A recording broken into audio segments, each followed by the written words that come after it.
You're listening to Infoverity's Trust Us podcast, where you can gear up for your data management journey with bite-sized discussions on industry trends and thought leadership. On each episode, we'll feature industry experts to help you navigate your path to mastering your enterprise data. Welcome back to Trust Us. I'm your host, Jocelyn, joined as always by my co-host, Taylor. Hi, Taylor. Hi, Jocelyn, and hello to our audience. We have a fantastic episode lined up for you today. If you've ever been part of a large technology project, chances are you have heard the word integrations thrown around, often followed by a deep sigh, a frustrated silence, or a very long meeting. And yet, integrations are the connective tissue of the modern enterprise. When they work, no one notices. When they don't, everything falls apart. Today, we're sitting down with Mario Hightower, a seasoned integration architect and practitioner who has spent years working at the intersection of enterprise systems, data, and platform strategy. Mario brings a rare combination of deep technical expertise and real-world pragmatism. He's not just someone who designs these systems on a whiteboard, he's someone who has been in the trenches making them actually work. In this episode, we're going to cover everything from common misconceptions about integrations, to why those projects so often go sideways, to what a good integration design actually looks like in practice. Whether you're an architect mapping out a new program, a project manager trying to keep things on track, or a business leader wondering why your systems still don't talk to each other, this one's for you.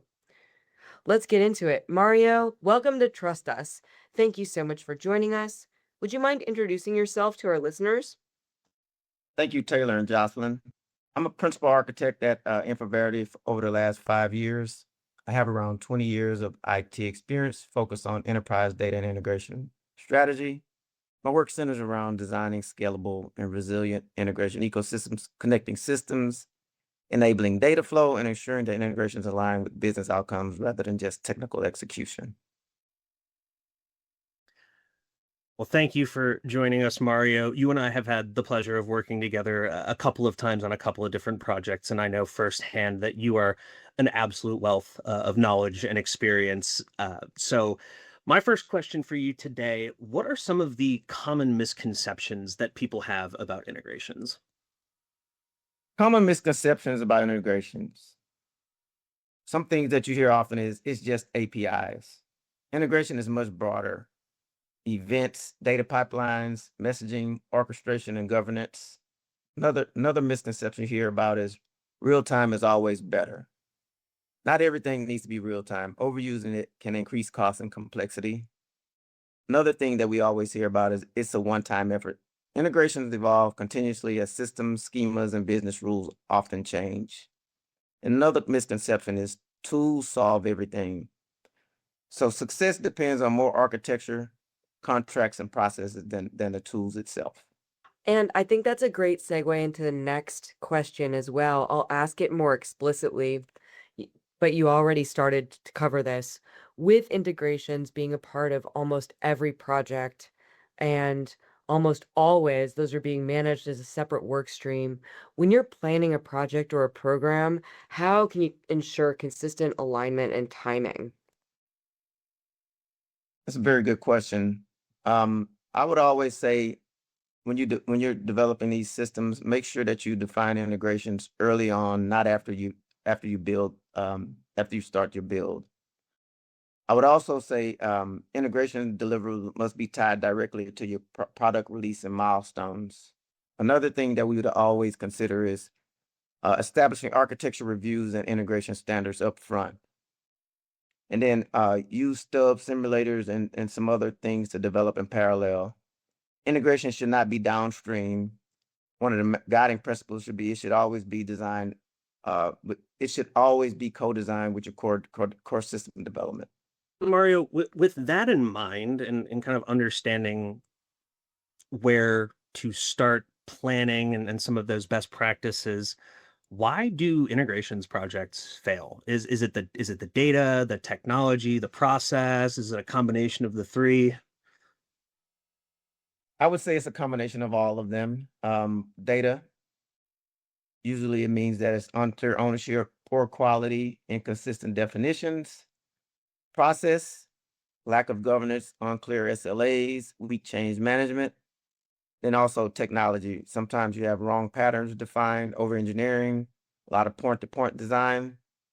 I would say that most failures actually are data and process disguised as technology issues. And I think that's also a great segue to the next question, which is, if you are thinking about creating a modern integration design, what are the first 2 to 3 decisions that need to be made up front? Maybe those aren't even technical decisions. It's a great question as well. First 2 to 3 decisions I would recommend is always the source of the truth. Who owns the data and the life cycle? Define your integration pattern and your coupling. That's whether it's tight coupling or loose coupling. And then these decisions determine scalability, latency, and long-term maintainability. Also, you should also keep in mind like your sync, if you're going to use sync APIs versus batch or async, which could be event driven. So in combination, all those three should be in consideration. So a theme, Mario, that I've been hearing so far that I'm very interested in is the over complexity of certain integrations and integration designs that will sometimes cause these types of projects and programs to fail. What are some characteristics of an overly complex integration design?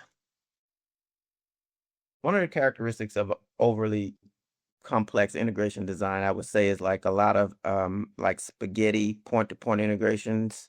You don't have any versioning. You have a lot of hard-coded transformations that are scattered everywhere. You don't have a lot of logging, tracing. And I think another thing that a lot of people get caught up in is they don't have, like, I think fundamentally you should always have like your guiding principles as far as like the architecture should always be up front, and then have your governance around that. So a lot of people just want to build instead of having those standards established. Mm-hmm. That's a really great answer, and definitely resonates with the experience that I have on projects that I've seen that have, like you said, kind of spaghetti, for lack of a better term. Um, so another question for you, Mario, what integrations patterns or technologies do you find yourself using over and over again? What do you find works best, and what preferences do you have in terms of patterns and technologies? Early on in my career, I would see a lot. There used to be a lot of point-to-point interfaces. Over the last 5 years, I would say like event-driven architecture is something that we see often, and that entails like Kafka, which is that more of that pub sub model. Of course, we see a lot of API-led connectivity, whether it be systems, processes, and then message queue decoupling and reliability. Another thing is change data capture. I think the patterns are more important than the tool, personally. And let's build on that a little bit more. Can you talk to us about what does a bad integration practice look like in the real world? That's a very good question. As I mentioned earlier, like that spaghetti, that point-to-point integrations, you don't have any versioning. You have a lot of your transformations that are hard-coded. You don't have a lot of logging or tracing or any metrics. Then one example would be if one change in one system will break 5 downstream systems, then that's definitely a bad integration. That's great information, Mario. And so I want to kind of get into a slightly different topic here. So a lot of times when we go into integrations projects, we're dealing with clients who have some level of integrations maturity already in place. I find that we rarely go into full greenfield implementations for broad integration designs. So what I want to ask, when we go into those clients, we have to do a lot of changes to existing schemas, and we have to break a lot of existing integrations. And so for projects like that, and for those types of clients, how do you approach going in there and doing those large scale schema changes or breaking existing integrations? I think versioning is everything, whether it be APIs or events. So making sure that you have like the latest version of your schemas, introducing like a schema registry, and also implement consumer-driven like contracts. So I would treat any schema changes like a production release, not a technical afterthought. Related, but now we're going to shift to some more forward-looking questions, or at least some questions about modernity, I would say. What tools or approaches have made your life easier in the last few years? I would say like governance and evolution tools, infrastructure as a code. One thing that you will hear a lot of is CI/CD, like a lot of automated pipelines for integration deployments. That has been definitely helpful. We've been seeing a lot of event streaming platforms, whether it be API gateways, lifecycle management tools. All of those tools would I would say, but I think the main thing that I've been seeing is like the CI/CD, which is those pipelines, a lot of automation that's made my life easier. Mario, a lot of our discussions with other guests on here have been, there's some AI aspect to it. And I think that you bring up a really good point with your answer there, is that there are a lot of tools that are critical to executing projects successfully that are not just AI based. Right. Yeah. So another question for you, Mario. So for our listeners out there who might just be starting the process to mature and modernize their integration strategy, what should those folks and their businesses focus on first? I think the number one thing that they should focus on is integration principles and standards, having that governance model, establishing your canonical data model, implement your API and event governance, then also reduce your point-to-point dependencies. Like I mentioned earlier, it's not necessarily the tool. I think the architecture and the governance are number one, are the key to any modernization strategy. Establishing those first. Certainly. And then how do you think in the next 5 to 10 years integrations will change? What does the near-term future of integrations look like to you? I think the number one thing that we will see in the next 5 years is more event first architectures. I think that's going to become the standard. Data products and data mesh will influence integration design. Of course, AI. AI will be more of like it will help with your auto mapping and anomaly detection. And then there's also the real time everything, but selectively applied. And then I would like to focus on like the AI. I think the AI will help with generating mappings, transformation, as I mentioned earlier, detecting the schema drift. And it also like recommend integration patterns. But I think the number one challenge would always be that data trust and that data governance. I've been able to explain some of your AI, the decision that the AI is making. And then also you would probably see more of like a hybrid architectures will becoming more of a pattern. But I think more automation, more decentralization, but even a greater need on your strong architectural discipline will be key. Mario, you have given us so many fantastic answers to all of our different questions today. I want to just recap some of the high points of what you have discussed with us today. And that, of course, starts off with the fact that integrations are not just APIs. Real time is not better. There are a lot of common misconceptions about integrations, and it really is much, much more than just the technology and how the different technologies connect. When it comes to successful integrations projects and programs, the planning is key. You need to make your decisions on sources of truth and ownership, definitions of your integrations, how you're going to scale your integrations and maintain it. And you can't really have a successful integrations project without doing all of those things first. When you actually get into the meat and potatoes of your integrations project.